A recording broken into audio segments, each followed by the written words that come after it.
This is Partners in Crime with Adam Croft and Robert Daws. Hello. Good morning. Hello. Good afternoon. Is that Mr. Croft? It is. Is that Mr. Daws? It certainly is. Long time no hear, see, and all the rest of it. Yeah, 2 weeks. How are you? All right. Oh, okay, yeah. 2 whole weeks. Goodness gracious me.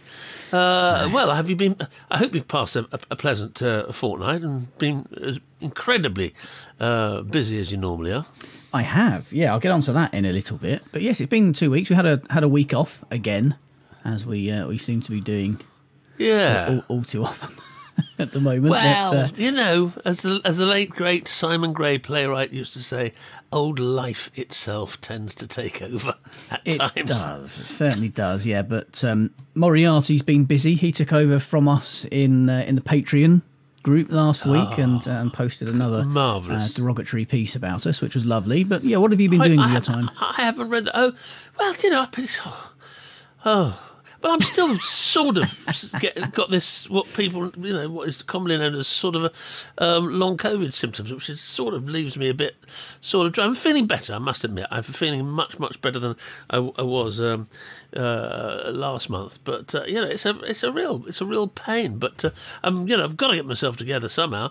So I'm focusing on that. So you know, at the moment, a sort of long COVID sufferer, and hopefully within the next few weeks, a Marvel superhero. I don't know what it would be. I'm glad you're feeling better. I wish I could say you were looking better. No, well, I know. I should be looking much better than this. Not that I ever have looked particularly great, but by my own low standards, I should be looking a little less pasty than I do. But anyway, that's going to be in turnaround. Now, one of the reasons for last week's absence, I have to say, I'm blaming my son. Although, indeed, it's not his fault at all. I'll blame him anyway. Monday night, he's in his last term at... do they still call them terms? They don't call them seasons. I know that. It's semesters, that's it. He's in his last semester with his film production degree.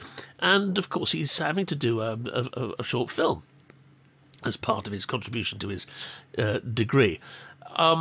And he'd written it with his friend Josh, and they were set up to film it last Tuesday. On the Monday night, at around about 10 o'clock, I get a message from him saying, Dad, the actor who's playing so-and-so, he's just had to pull out because he's had a COVID, can you come down and play it? And I said, what time do you need me? I need it done in the morning. I said, well, send me through the script. I'll send it to my agent. We'll sort of get a contract. Work, isn't it? So, yeah, well, exactly. Talk about size of Winnebagos, all the usual stuff you have to get through before you even get to play the part. Anyway, to cut a long story short, I was driving down the M4 and spent actually what turned out to be a lovely day filming with him. And one of those things where you watch a child and you suddenly go, oh, they're adult and they're talking in an adult way, and he's giving me some directions, like act better and look. Dad, could you look less pasty? Learn your lines. Anyway, we had a fantastic time. Me with, it's a film called Hologram, and it's absolutely great. And he's very clever and had a smashing team, crew, cameraman, sound, all the usual things going on, and it was all very professional. Good. I was pleased to see, and so I'm looking forward to seeing it. Well, not that I ever look forward to seeing myself particularly. So that sort of took me out of a picture of our recording days last week. So for that, apologies, but, you know, sometimes you just have to step up to the mark as a dad. You do. What was it like being directed by your son? That must have been interesting. Well, this was the surprising thing, because, you know, did you switch notoriously, off they can be very difficult relationships, but it wasn't just me. There were, you know, other actors and whatever. I was, you know, he's my son, so what can I say? But I was seriously impressed by the fact that he didn't let things go that he didn't want, and he had suggestions and whatever. Never gained a line reading, which is always a mark of a good director. Yeah, I was a very proud dad, seeing him at work, and I stood there and I went, "Oh, good, yes, you know, he can do it." So that's the very pension sorted. That's well, I'm relying on it. Anyway, yes. So that was last week. Good. Well, I had some good news this week. I've got a lovely little book in my hands here. The first and currently only one that exists. I hold it up to the camera for our patrons to see if they're watching the episode. I can't see who it's by. What's the name It's on a chap that? called Adam Croft. I don't know if you've heard of him. Oh my God! Isn't that a coincidence? That's exactly the same name as you. I know. So, yeah. Can I see the cover? Because it looks fantastic. You can. Actually. There it is. For those who aren't watching and who are listening to the audio podcast, this is what it sounds like. Oh no, that has all the Gripping, audio isn't it? markings of a Gripping. classic. That is a In page Cold turner Blood. with its pages being turned. Yes. So In Cold Blood, the it's third in beautiful. the Rutland series, which will be out in about a month. 28th of May that comes out. So that's the And first am I one. right in saying that cover, that excellent cover, has been designed by someone we know? Not this time, no. Unfortunately, he wasn't No. available. Good grief! Well, it turns out he would have Okay. been available. So but who is this? thought, Who is this imposter that's come up with a splendid cover? this is a chap called Nick.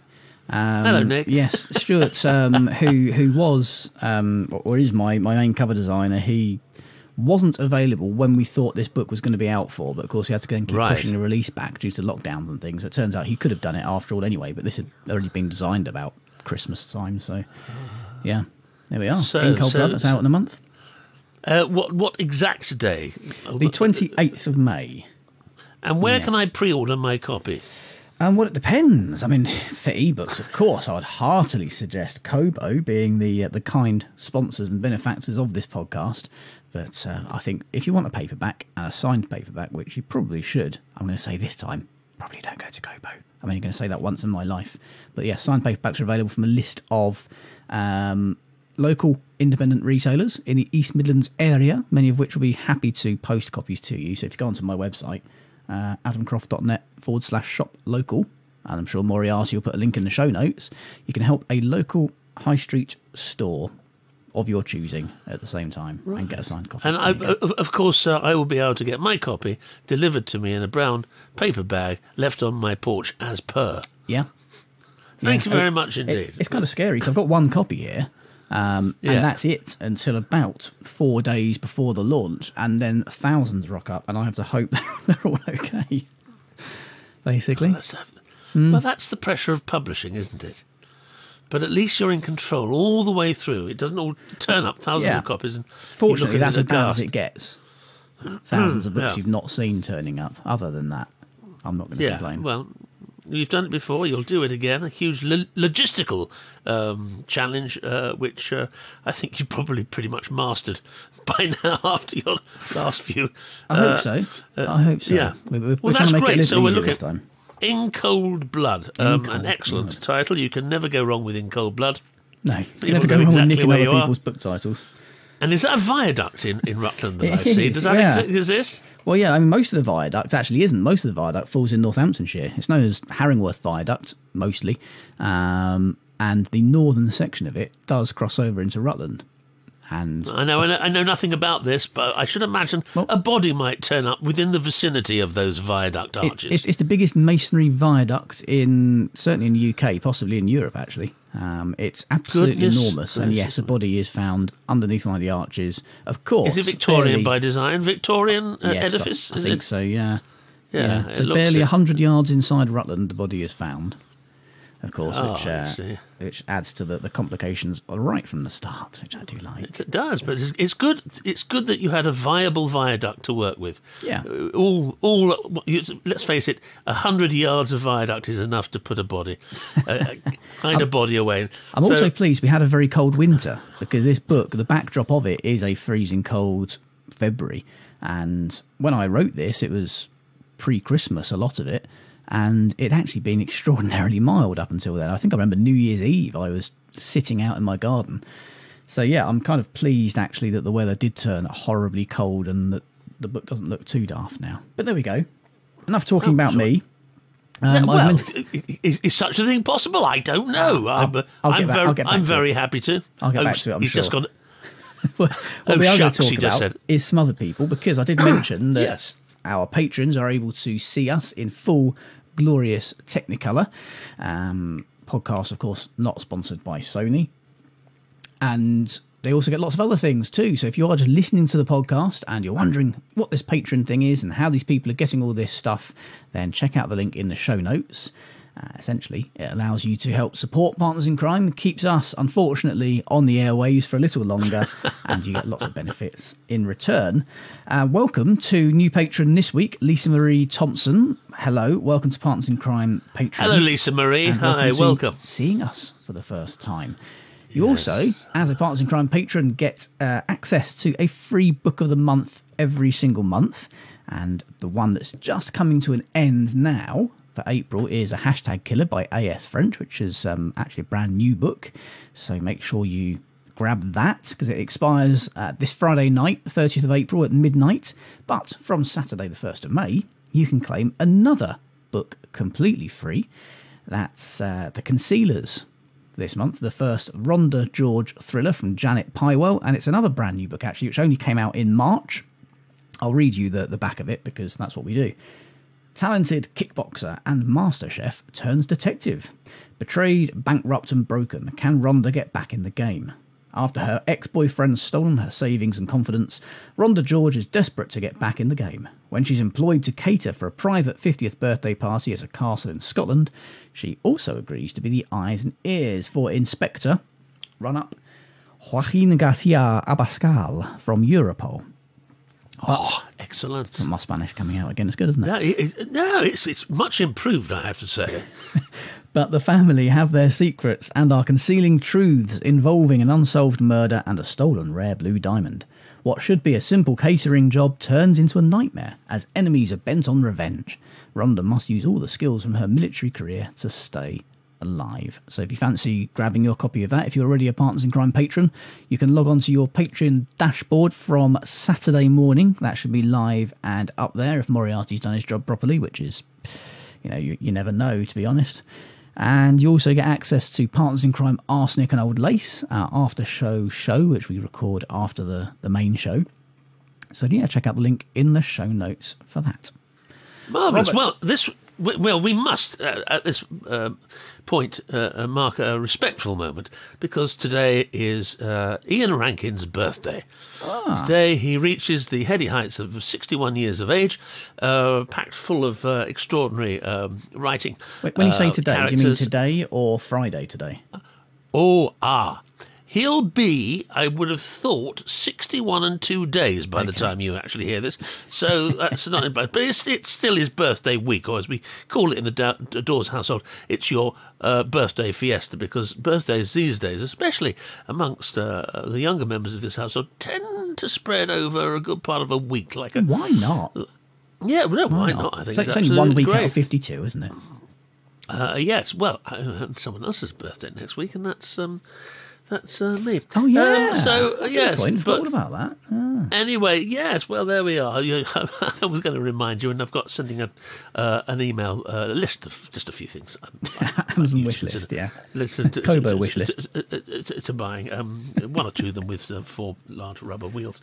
Just suggestions, nothing to take particularly seriously, but, the sort of paddy I have if I don't get what I want. You'll be hungover next Wednesday then when we record, will you? No, I've been very good. I've been on my non-alcoholic beer. I've been going through. Very, very, very nice they are too. So I've been most abstemious, I think, really. But I think you're right. I think Wednesday morning of the 5th may not be me at my finest. But, we're recording at 7:30 that morning. You do know that, don't you? No. So Ian Rankin's birthday, and so if you're staying on for Arsenic and Old Lace, I'm going to catch up with more on Ian Rankin and his latest book, which I will tell you all about because it is, I'm going to tell you about it in Arsenic a little later on because it's some quite interesting news, well, very interesting news indeed. But in the meantime, from Partners in Crime, happy birthday, Ian. I hope you have had a splendid day, and as I speak, I hope you are having a splendid day. So moving swiftly on from the mighty Rankin is a TV one. This is the TV show that I'm watching at the moment in the Daws household with Amy, and I have to say I think it's an absolute cracker. We will get on, no doubt, to Line of Duty because there's been much said about it and much been said. We're probably all sort of exhausted with Line of Duty thoughts and possibilities and whatever. Have you not? Are you not up to it? I mean, it's been the most extraordinary. I'm certainly not tired of it. I am absolutely I'm not, living every second of it. I am sort of exhausted with actually everyone's answers to possibilities of who H is. But we'll go into that in a little bit. But I tell you what, it's been an absolute triumph. I found last Sunday's episode extraordinary because for the first 20 minutes I didn't know what the hell was going on. But that's, as you well know, and nothing new for me. But goodness me, did it come good as it always does in the hands of Mr. Mercurio. And it'll be interesting to sort of discuss about what's going to happen.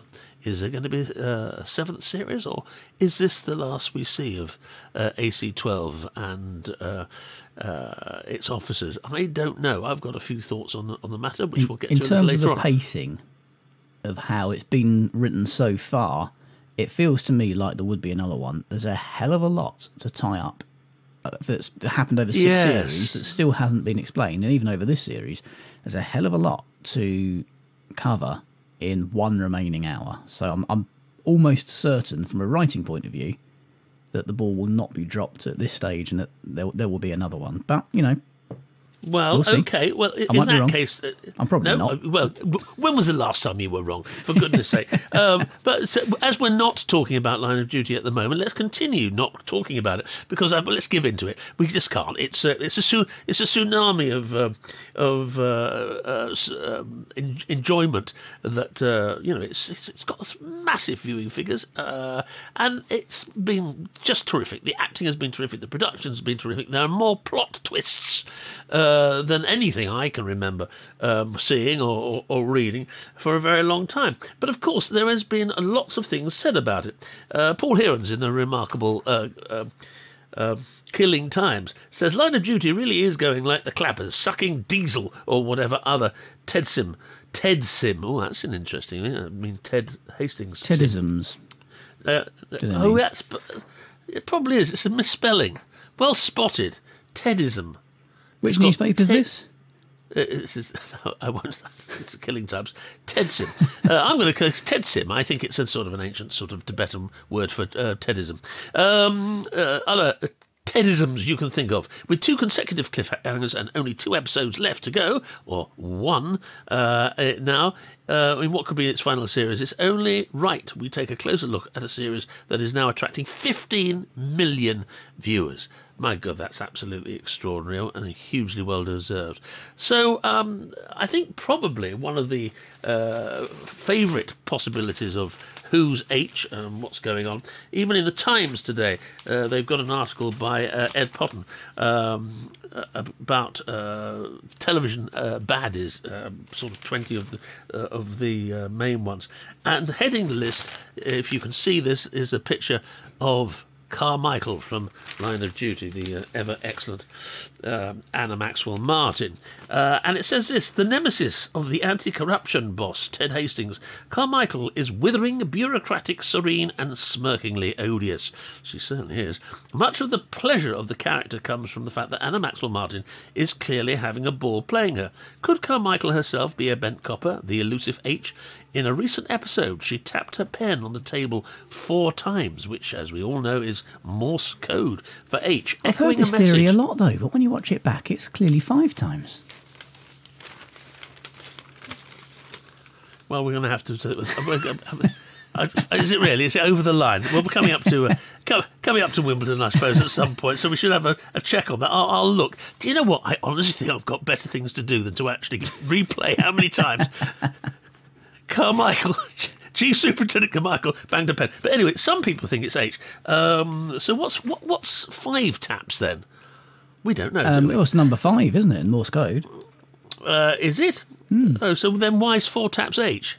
Because that's Morse code for you. Well, yeah. Anyway, it was maybe there's not a 4th man. There's also a 5th man. Maybe that's what the 5 taps were. Or woman, as the case may be. Indeed. Yeah. Anyway. Some people who only spotted 4 taps of the pen say it's echoing a message from the double-dealing Dot Cotton in the previous series.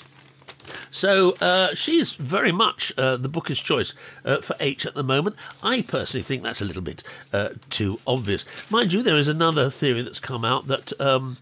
where is that? Someone came up with something on this. I mean, she came out, she popped up halfway through this latest series, not even halfway through it, I don't think, probably 2/3 of the way through it. So I'll be very surprised if she was the one that they've been looking for the last few series, somebody who we didn't actually even really know about. I mean, generally speaking, the reveals of who the bent people are in Line of Duty are not normally massive twists.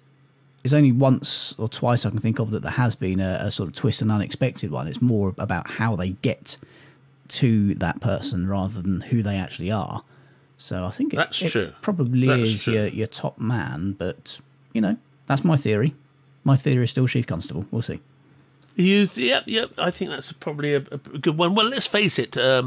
Osborne, the Chief Constable, as you say, has been lingering along without actually having much screen time. It's Owen Teale, the lovely actor Owen Teale, who is sort of mostly shown in flashback. But the other big one is you don't actually put a still of James Nesbitt in an episode and then turn up the week after, unless you've got Jed Mercurio can do what he likes. And then find him dead in a villa in Spain.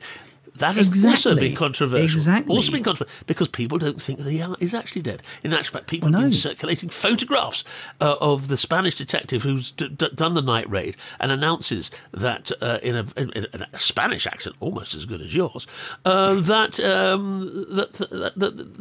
the guy's dead. Well, two theories on that. First of all, I know what you mean about the Spanish copper getting a lot of weird screen time, even though you can't really see his face properly. You can see his eyebrows, which is what people have been saying. I mean, it would be really people weird. People have identifying those as Mr. Nesbitt's. It would be really weird if it was him. But also, when you look at the credits, there's a Greek actor who's credited for playing the Spanish copper.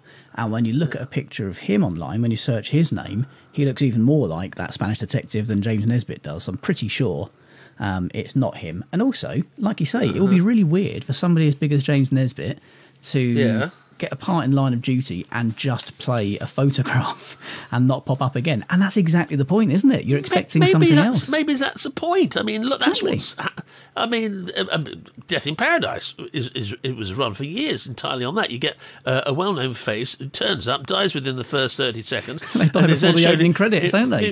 Has a lovely holiday in Guadeloupe and then goes home. But this idea of being... I mean, it's a sign of great confidence, I suppose, if not a little distracting for the audience. But there's no question that Jed Mercurio has laid his plot with lots of red herrings.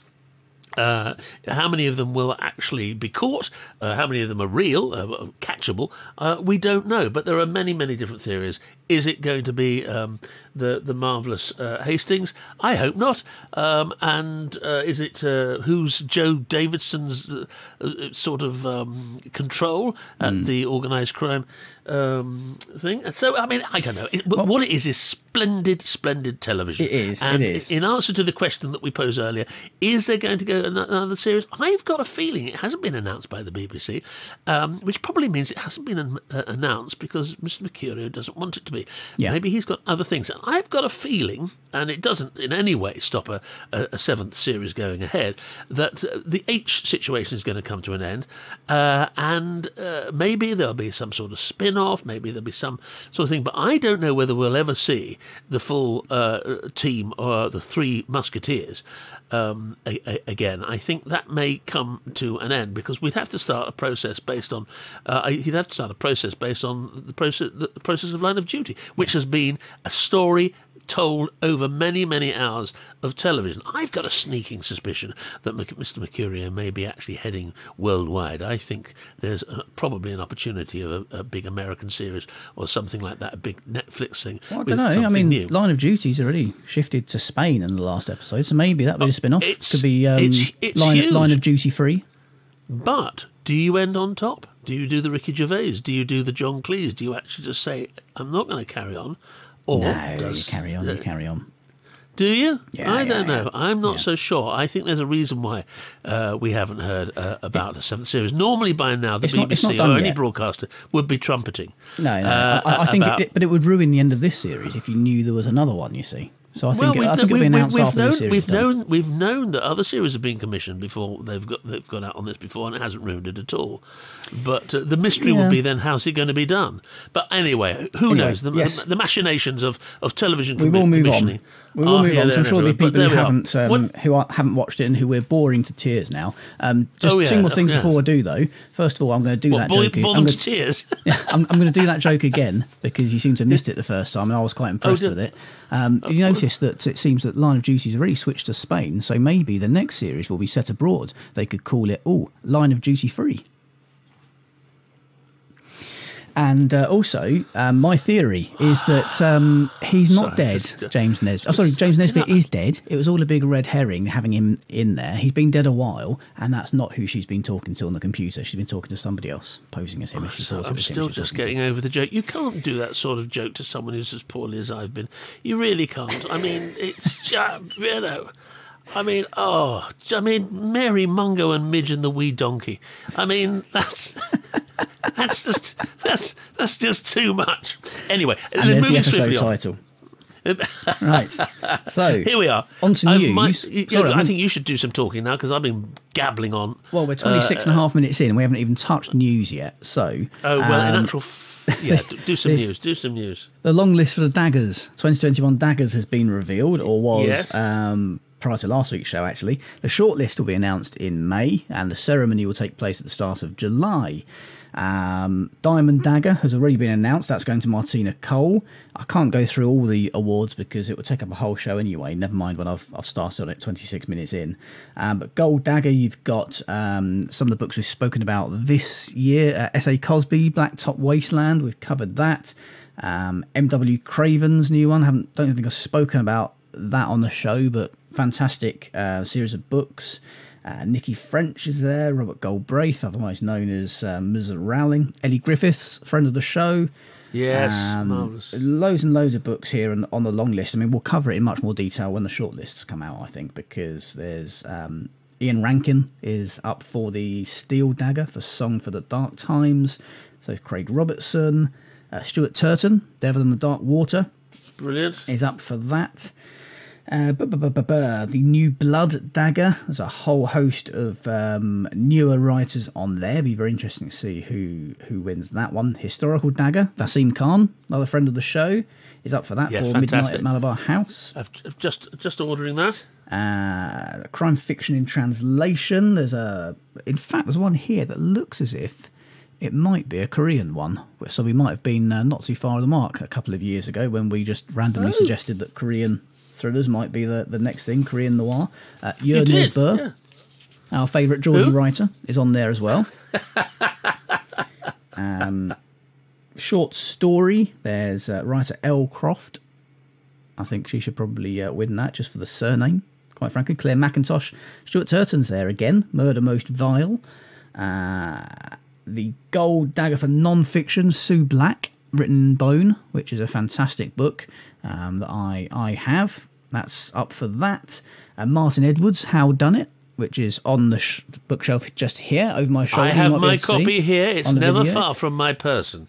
Kate Summerscale is on there. And Dagger in a Library, you've got people like Lynn Anderson, Nikki French, Lisa Jewell, Peter May, Denise Mina, James Oswald, C.L. Taylor.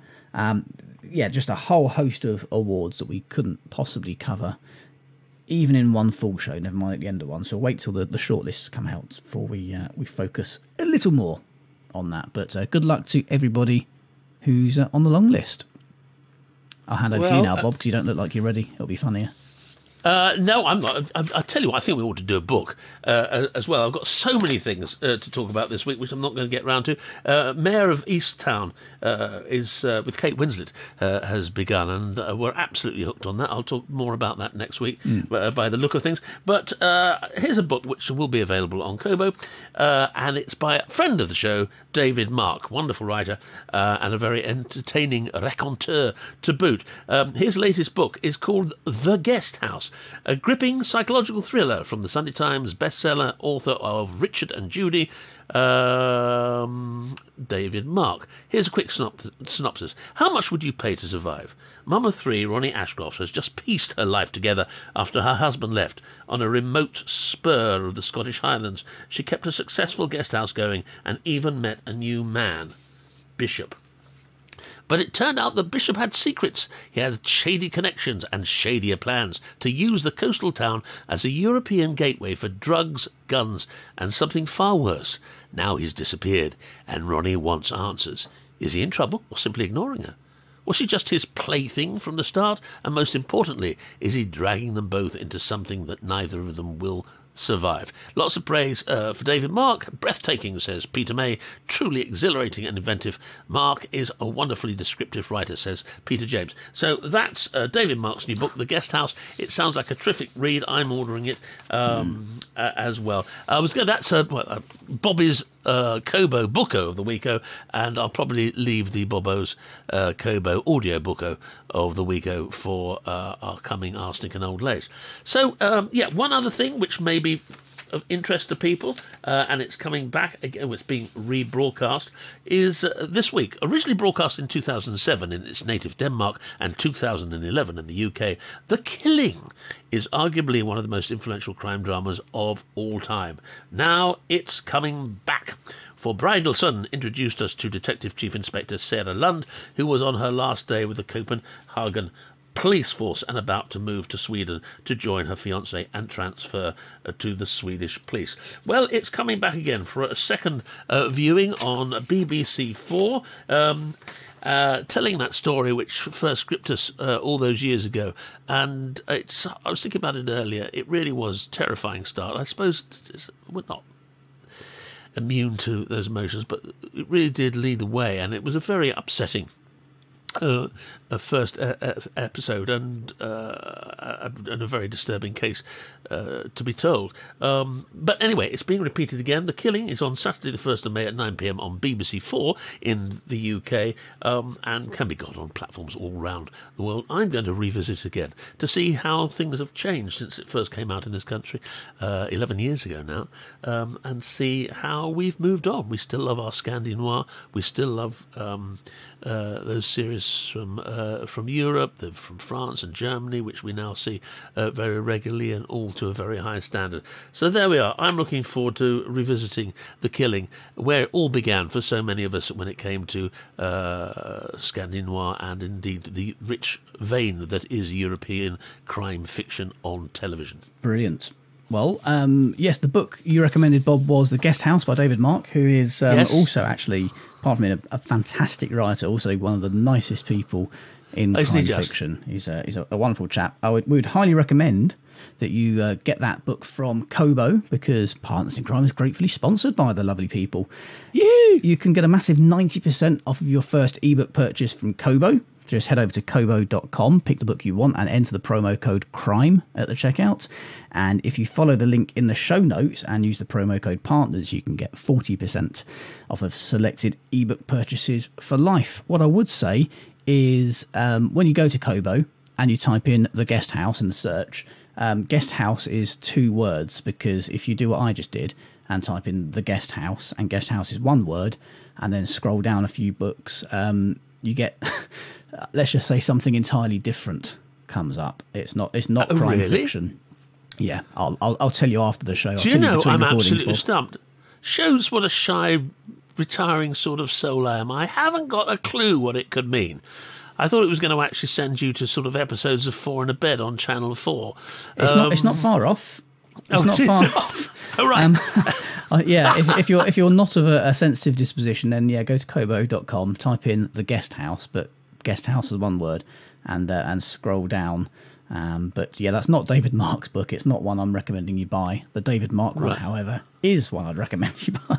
2 words, Guest House, or 3. 2 words, 3 words. The Guest House by David Mark. Okay, lovely. Thanks very much. Well, I know I'm going to spend my little break googling. If I'm not back on air, they'll know why. Don't say things like that until you've seen what it is. Oh, right, okay. Okay. Because that takes on a whole new meaning as well. I think we're going to have a bumper edition of Arsenic and Old Lace this week, because I've still got 4 news stories we on to haven't cover started. and various Well, this other is what things. happened. We were hijacked by Line of Duty, and with good reason. So it is the, what do they call it, a water cooler moment in a time before COVID, when people used to gather around water coolers to talk about things like Line of Duty. Did they really? I don't know whether they did. I always think I think water people who cooler had is proper jobs probably did. But go to the office and have a... I don't think I've ever seen a water cooler. No.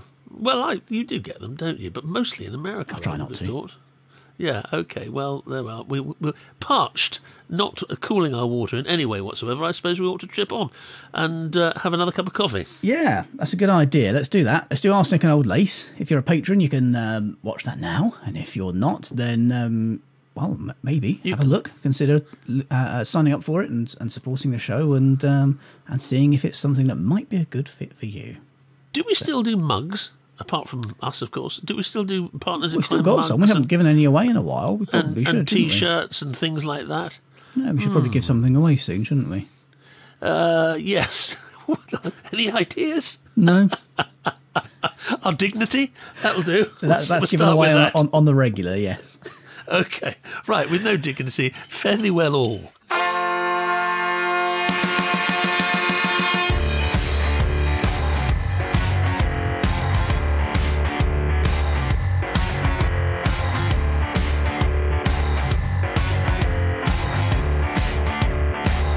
Partners in Crime was presented by Adam Croft and Robert Daws and produced by Adam Croft. The theme tune was by the Caesareans. The Partners in Crime logo and imagery were designed by Stuart Faish. Partners in Crime is sponsored by Kobo, your favourite local bookshop, perfected.